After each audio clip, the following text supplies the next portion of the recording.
kok bisa ada sebuah teknologi memutarbalikkan fakta yang diyakini oleh pelapor. Ini sudah kita lihat proses gelar perkara khusus dilakukan di Barreskrim Polri. Sementara saat yang tidak lama setelah itu di Polda Metro Jaya sudah dinaikkan status kasus aduan dari klien Anda ke tahap penyidikan.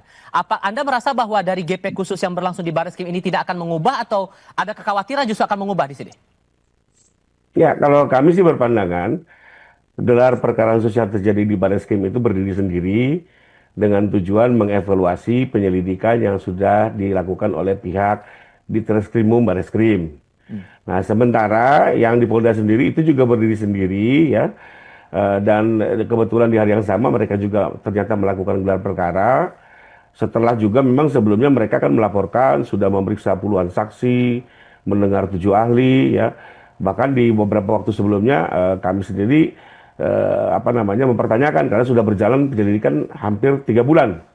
Ya, karena kan setelah penyelidikan pun naik ke penyidikan masih juga butuh waktu dan rata-rata biasanya sama tuh 3 bulan lagi. Lalu kapan melaju ke persidangannya lebih kurang itu yang waktu itu kami pertanyakan.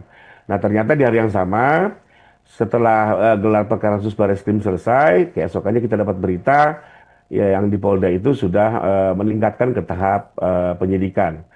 Jadi menurut saya sih ini sesuatu yang terpisah sekalipun mungkin waktunya hampir berdekatan ya. Karena sampai sekarang pun juga untuk yang gelar perkara khusus Barreskrim kan belum ada hasil. Iya. Jadi bagaimana kita bisa mengkaitkan karena belum ada hasil juga yang di sana. Oke. Satu hal lagi bahwa dari pihak Roy Suryo CS masih merasa ada upaya kriminalisasi dengan memasukkan pasal dalam Undang-Undang ITE. Menurut Anda, Bung Rifai, gimana membaca itu? Tidak, jadi kan memang kalau di pasal 27, jadi gini, kalau pencemaran nama baik dan fitnah itu di dalam Undang-Undang ITE diatur dalam pasal 27. Jadi ada memang lex spesialisnya, karena kalau 310, 311 itu kan di KUHP. Sementara di Undang-Undang ITE itu di pasal 27. Lalu kenapa kami ada tambahkan pasal 32 dan 35? Sebenarnya kami hanya mempertanyakan sesuatu yang sederhana. Bagaimana ada sebuah tampilan ya, lalu menggunakan aplikasi IT tertentu, dan ijazah Pak Jokowi langsung dinyatakan palsu. Nah, kan kami hanya melihat apakah satu itu. Lalu kedua ada lagi satu penggunaan aplikasi tertentu yang seolah-olah ijazah Pak Jokowi itu sebenarnya dimiliki oleh Dulmatno. Ini kan sesuatu yang sangat berbeda dari keyakinan Pak Jokowi.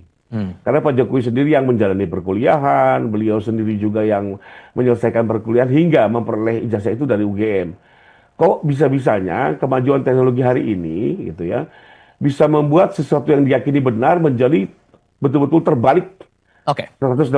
Nah, pertanyaan ini yang kami kami sajikan kepada pihak Polda agar diuji, dan kebetulan di pasal 32 dan 35 itu ada rumusan pasal seperti itu ya. Jadi siapapun yang melakukan rekayasa teknologi ya untuk mengubah sesuatu yang asli menjadi palsu, maka itu bisa diuji lebih kurang begitu. Nah, tapi apakah ini nanti bisa memenuhi unsur atau tidak, kami serahkan kepada penyidik. Tapi pertanyaan mendasar kami adalah kok bisa ada sebuah teknologi memutarbalikkan fakta yang diyakini oleh pelapor. Bung Rifai, singkat saja terakhir, apa yang Anda harapkan dari proses ini? Karena kan ini sudah lama juga perjalanannya. Ya, pertama sih kami mengharapkan semua perkara itu kan harus ada akhirnya ya. Baik yang kami laporkan di Polda maupun yang diajukan oleh TPO kepada Pak Jokowi di Barreskrim.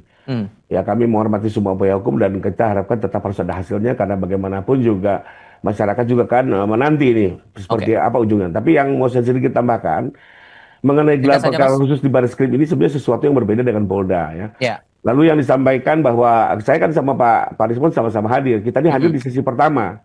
Sesi kedua justru saya dapat informasi ya dari Kompolnas. Di situ ada sesi di mana pihak UGM sendiri didengar, termasuk juga semua tenaga ahli dari Puslapor.